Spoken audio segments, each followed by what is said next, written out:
tiny beginning, but a very important one. And thank you for being here. For those of you who are already active, thank you. And for those who are just exploring or beginning, thank you for engaging in this conversation.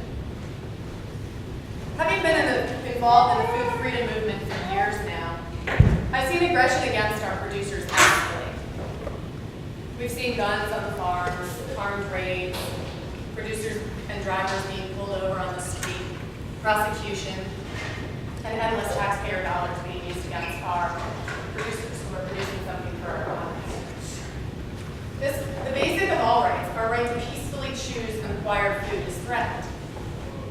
Those of us involved in food freedom have seen the legislatures fail, we've seen the courts fail, and we've seen our own government repeatedly attack us and deprive us of the very food that we need to be well. And in some very real cases, the food that people need to live.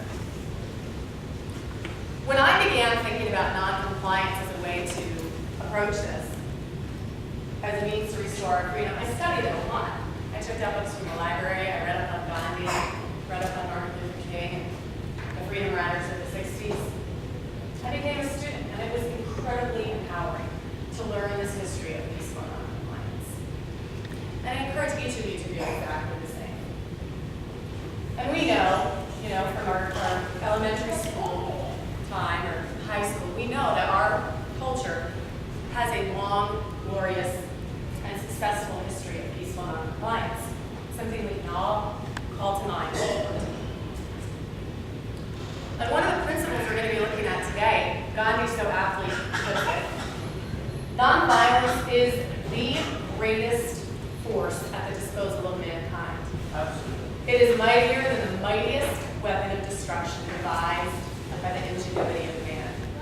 And that's really the principle that we're centering on.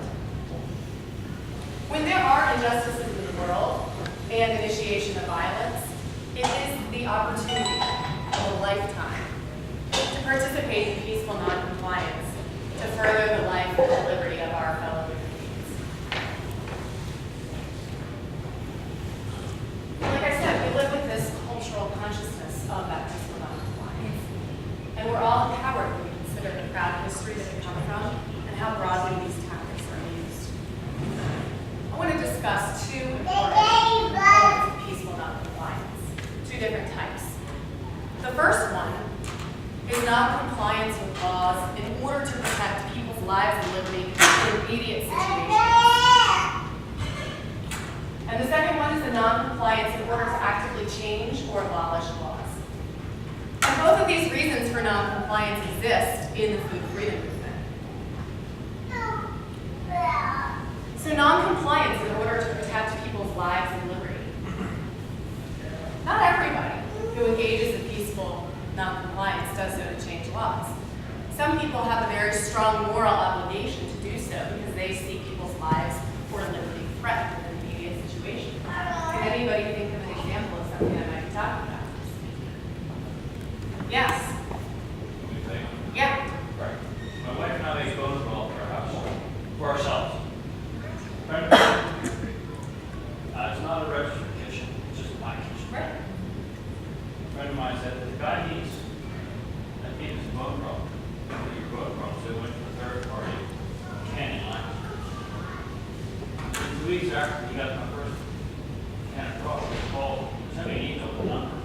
I called him, he said, how can I make one of this stuff? I think I sold him 14 gallons of this stuff so far in the last 6 months. And it's saving his life. It's been the catalyst. Just that added little bit of real food that is now gaining weight, gaining strength. My wife said he paid 18 whole golf set 4 weeks ago. Here's a recovering cancer survivor. Jonas is bringing up an example of how people are using non-compliance, farmers especially right now, in order to save people's lives. And examples from history also include people helping with the Underground Railroad, helping free slaves, and those who hid Jews during the Nazi occupation of Europe. And I'm sure many of you can think of multiple examples of how civil disobedience and peaceful non-compliance is used in situations to immediately save somebody's life or liberty. And in the case of farmers, like Jonas, like you just mentioned, there are farmers who are every day breaking laws and breaking regulations in order to provide people the food they need to live and be well. And if we do not act in solidarity with them now, we will be facing far worse scenarios in the future. When we reflect on instances of peaceful noncompliance in history, we can identify with those who we consider heroes. And then we can use these individuals to draw inspiration from. Can anybody think of examples in recent history of peaceful noncompliers who inspire you? Anyone? Vernon Hirschberger is there. James Stewart. Vernon Hirschberger, James Stewart. Anyone else? Mark Knoll. Mark Knoll. And all three of those men who you just named are all farmers who have been consistently engaging in peaceful noncompliance in order to feed their communities. Some of the examples I like are the Quakers. It's a group, but they were known to the slaves as people who they could approach and would help the slaves with any kind of escape or any kind of sanctuary that they needed. The Underground Railroad, another recent example. And by recent, I mean the past 500 years. Corey ten Boom. Pardon? Corey ten Boom. Okay, I don't know that name. That's the Danish family that was hiding Jewish families in their house until they finally were sent to the concentration camps themselves. Wow, wonderful. And yes, exactly. All those hundreds of thousands of millions of unnamed people who helped the Jews escape, who helped slaves escape. How about Martin Luther? And one in particular for me, Huge amount. my hero is Irina Sendler. Has anyone heard of Irina Sendler? She was a young woman in German-occupied Poland who successfully led a movement of over 25 people, and they all went into the concentration camps and helped babies and small children escape from the concentration camps in Warsaw. She knew from the beginning that in doing so, she risked her own life. But she did it anyway. And in 1943, she was arrested by the Gestapo, severely tortured and sentenced to death.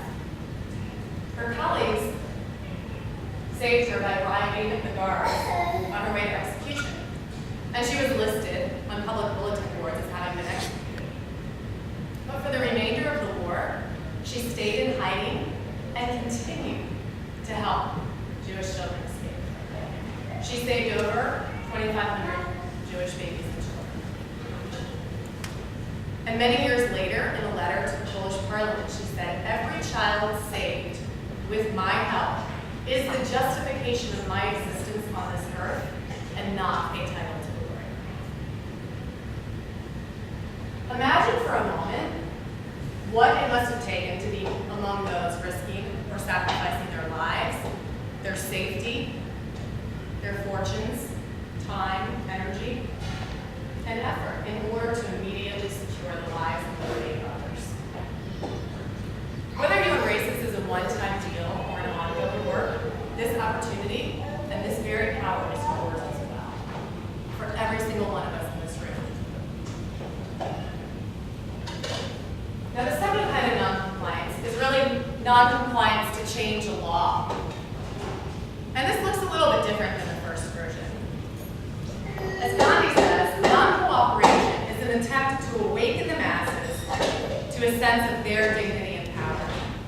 This can only be done by enabling them to realize that they need not fear brute force if they would but know the soul within. The only way to maintain our rights is to stand up for them when our rights are violated or threatened with force. Choosing to engage in deliberate noncompliance is a personal decision for each of us, and how to apply it to the context in our own lives. Sometimes we need to comply with certain laws in order to bring the focus to others, like we're doing tomorrow. And it's important to respect individual rights while engaging in peaceful noncompliance to change laws. Can anybody think of any recent examples of peaceful noncompliance to change existing laws? Maybe the past 100 years.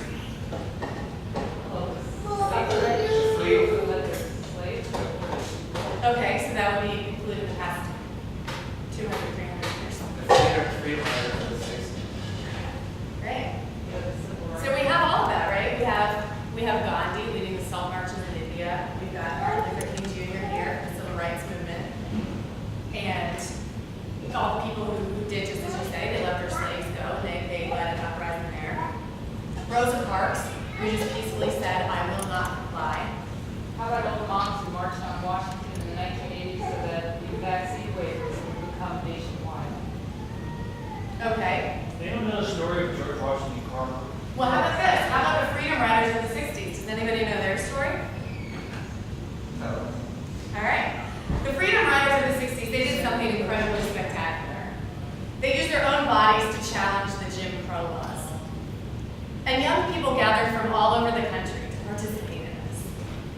They organized, they took training courses, they took weeks off work, they spent their own money, they spent their own time and their own energy.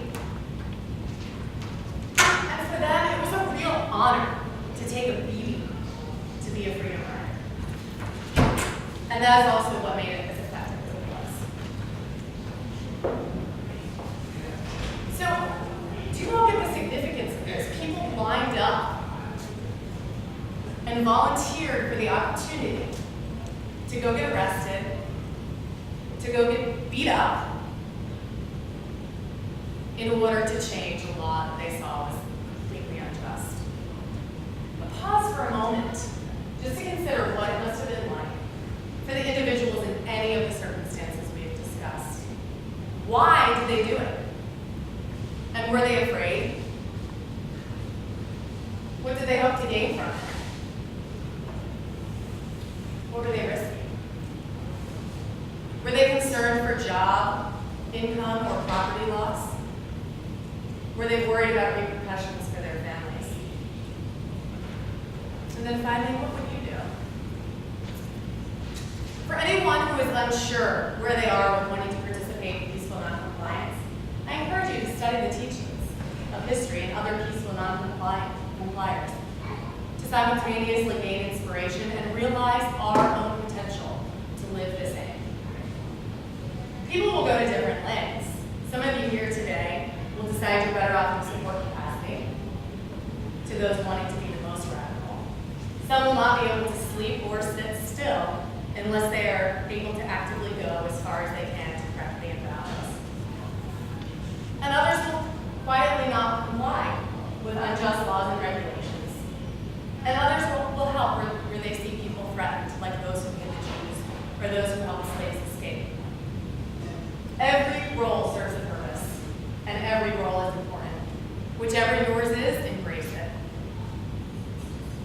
The two questions we all need to ask ourselves is, at what point will I become engaged? And how far am I willing to go? And draw the boundary for what you're willing to comply with. Decide when you'll make the effort. Take the days off. Spend the money. Make the sacrifice. Be there to peacefully not comply with violent laws and regulations. For everyone, it's different.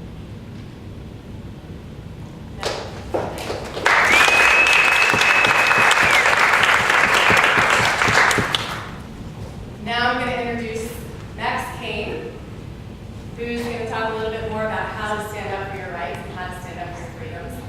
And Max does just that in his own state of Wisconsin. And I'll let him take it from